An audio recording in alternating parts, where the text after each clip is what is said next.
Halo bosku, jumpa kembali bersama saya Tigor Nathanael dari Pilar Mas Investindo Sekuritas. Touch your heart, touch your profit. Baik bosku, pada segmen valuasi emiten kali ini kita akan membahas salah satu emiten yang bergerak di bidang konstruksi dan terbesar di Indonesia, yaitu PT PP Persero atau dengan kode emiten PT PP. Mengapa kami ambil valuasi PT PP pada kesempatan ini? Karena memiliki valuasi harga yang cukup menarik untuk bosku bisa simak atau juga nanti dipertimbangkan untuk dikoleksi sahamnya. Di samping saya sudah ada Pak Johan Triantoro, riset dari Pilar Mas Investindo Sekuritas. Apa kabar Pak Johan? Baik, Bang Tigor. Oh, ya. Pak Johan sepertinya dari proyek ya? Oh, yoi.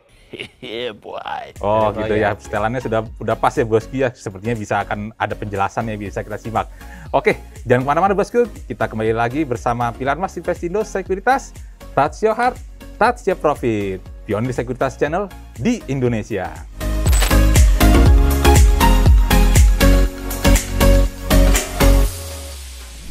Ya, baik Bang Jo. Nah, untuk kita segmen kali ini kita akan membahas PT PP ya. Nah, kita ketahui kan PT PP memang terutama di bidang konstruksi, industrinya itu kan juga selama pandemi itu sepertinya sedang tiarap gitu ya. Tantangannya banyak, tapi yang bisa melegakan kita memang sepertinya pandemi COVID juga sudah reda. Tapi tantangan berikutnya ada lagi, krisis dari mungkin ekonomi dunia ya di tahun 2023 yang sudah kita dengarkan di mana-mana itu sepertinya akan ada perlambatan lagi secara ekonomi global gitu ya. Nah, cuma kan memang kita secara tantangan apapun di ekonomi kita sepertinya baik-baik saja. Nah, kita hubungkan dengan PT PP ini, apakah konstruksi dan semua pekerjaan mereka akan tetap dilanjutkan di tahun 2023 ini? Justru di mana tahun tantangan malah, seperti itu. Kira-kira menurut Bang Jo?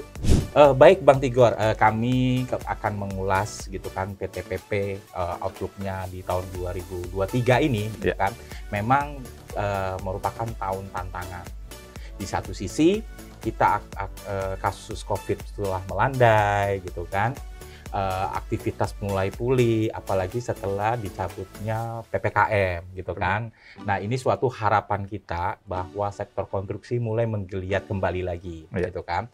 Namun kita juga mensadari bahwa di tahun 2003 yang dimana mungkin Bang Tigor dan teman-teman Bosku tahu bahwa tahun 2023 itu merupakan tahun yang penuh tantangan yang tadi Bang Tigor hadapi, di mana diawali adalah inflasi yang tinggi dan beberapa bank sentral juga telah melakukan menaikkan suku bunga. Terus ditambah lagi dengan geopolitik. Artinya ini akan berpengaruh terhadap pemulihan ekonomi yang diharapkan, gitu kan.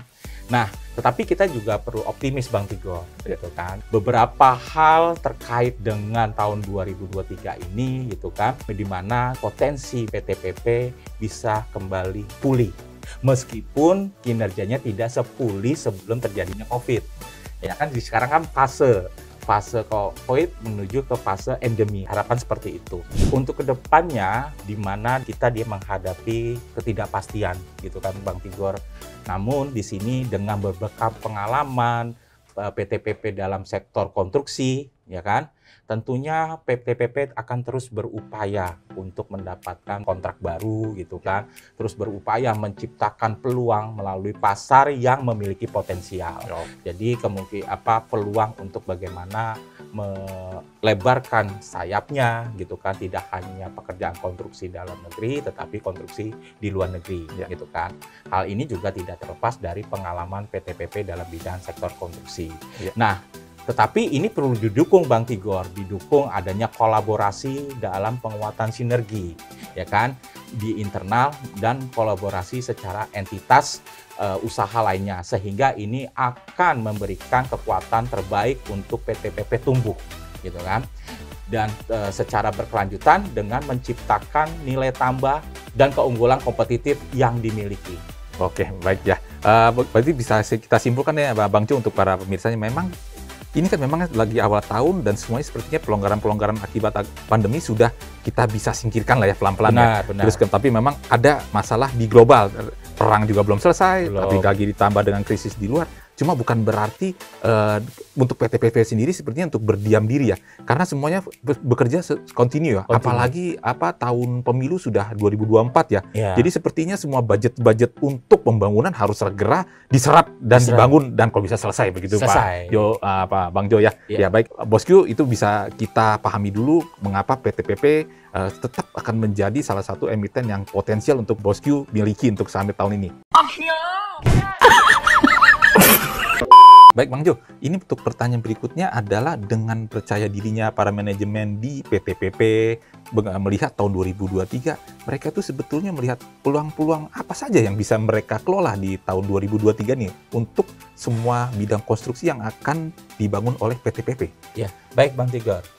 Oke Bosku, dan ini kita akan melihat ada sejumlah peluang ya kan di tahun 2023. Meskipun di tengah kebayangan ketidakpastian, tapi masih ada suatu peluang dan harapan. Apalagi kalau kita lihat di mana fokus pemerintah masih pada tentang infrastruktur.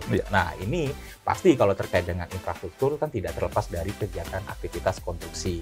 Nah, komitmen pemerintah gitu kan masih fokus pada pembangunan infrastruktur yang menjadi salah satu fokus kebijakan pemerintah di tahun 2023 yang tercermin dalam APBN-nya. Kenapa pemerintah cenderung tentang infrastruktur? Karena pemerintah berupaya untuk meningkatkan konektivitas antar kawasan, antar provinsi, serta berupaya untuk melakukan pemerataan dengan memprioritaskan pembangunan daerah dan desa. Jadi tidak terpusat, tapi daerah dan desa. Nah, perlu kita ingat Bang Tigor, di tahun 2023 ini gitu kan, ada proyek besar. Oh, oke. Apa IKN. Oh, IKN. Iya. Dan tentunya ini menambah peluang. Oke. PT-PP mendapatkan kontrak baru pekerjaan IKN. Terus yang tadi Bang Tigor sampaikan, bagaimana dengan tahun politik? Dan ini juga ada suatu peluang, di mana tahun 2024 kan udah tahun politik Bang Tigor ya? Iya, betul. Tapi tahun 2023 sudah kita rasakan. Setidaknya para pemimpin atau kepala daerah pasti akan mendorong penyerapan dari sektor infrastruktur. Dengan pekerjaan selesai, target janji politiknya dipenuhi, artinya ini membuka peluang pekerjaan konstruksi bergeliat di tahun politik. Jadi mereka akan berupaya menyelesaikan janji-janji politiknya khususnya terkait dengan infrastruktur. Mana janji manismu? Betul ya. Baik, jadi sepertinya PT-PP ini kayaknya dapat proyek besar ya di IKN ya, seperti itu ya Bang Jo ya, yang bisa kita simpulkan untuk para Bosku. Pasti. Itu pasti kontraknya gila-gilaan juga dong ya. Apalagi kan sesama BUMN, PT-PP. Ya? Pasti dong dapat proyek dari pemerintah, di luar dari proyek dari sektor swasta dan BUMN, tapi hajat pemerintah membangun IKN, nah itu kan jadi peluang. Nilai tambah sendiri. Bisa dapat inilah ya, cuan buat PT-PP itu sendiri itu ya. Jadi ya, dengan proyek yang besar itu ya. Berpotensi Bang Tigor. Ya, baik. Oke, Bosku. Nah, ini kan pertanyaan terbesarnya ya untuk PT-PP sendiri, yaitu valuasinya ya Bosku ya. Nah, kita tanyakan langsung nih ke Bang Jo. Ini valuasinya untuk PT-PP, kalau kita memang sudah menganalisanya, pasti menarik dong untuk para Bosku ya. Bener juga ya. Nah, berapa nih valuasinya nih? Baik Bang Tigor, sebelum masuk ke valuasi, pasti kan kita ada beberapa yang realisasi estimasinya kan, yang nanti akan mendongkrak kinerja dari PT-PP. Dan di sini kami melihat bahwa PT-PP masih akan mampu menjaga performnya, ya kan. Terbaiknya kami memprediksi bahwa kontribusi pendapatan PT-PP masih besar dari sektor konstruksi Bang Tigor. Terus yang berikutnya dari tentang EPC-nya, terus properti dan real estate, dan dari lain-lainnya tentang dari precast, energi, infrastruktur construction, dan equipment, gitu kan, ya pasti memberikan kontribusi. Nah, berapa sih nilai valuasinya, gitu kan? Nah, dengan mengupayakan sinergi dalam hal ini usaha dan kelompok dan unit usahanya, gitu kan, untuk menciptakan nilai tambah yang secara terus-menerus gitu Bang Tigor, dengan menggunakan optimalisasi teknologi yang dimiliki sama PT-PP, terus bagaimana mendukung operasi dan bisnisnya gitu kan. kami memprediksi untuk jangka panjangnya Bang Tigor, PTPP masih potensial menarik untuk dijadikan portofolio. Wah, itu dia. Gitu kan? Ya. Dengan harga yang sekarang gitu Ya. kan, mungkin masih menurut pandangan kami masih murah. Masih murah, oke? Ya, dan kami memprediksi untuk jangka panjangnya ini PTPP valuasinya di sekitar 1.400. 1.400. Iya. Itu cukup besar itu, Pak Jo. Iya, jadi seperti ada 100% lah 100% ya? Iya. Oke. Itu Maaf, untuk jangka panjang ini kira-kira untuk buat pandangan Boscio itu berapa lama ya, Pak? ya Jangka panjang. di 1 tahun ke depan. 1 tahun ya? 1 tahun ya bisa lah Boscio ya, pegang 1 tahun. Sabar kita. Lagu lu kayak orang kaya. Jadi 1.400. Nah, untuk Boscio ketahui ya, ketika kita bahas valuasi saat ini, itu pergerakan harga saham PTPP itu di bulan Januari range-nya di 600 dan di tertinggi 720. Nah, ini sebetulnya 1.400 ya. Bener. 100% ya untuk Bang Jo ya? Iya. Peluangnya ya? Peluang potensial. Oke. Ya, baik Boscio, demikian penjelasan dari valuasi PTPP kali ini. Semoga bisa memberi pencerahan untuk Boscio untuk bisa mempertimbangkan PTPP ke dalam koleksi portofolionya.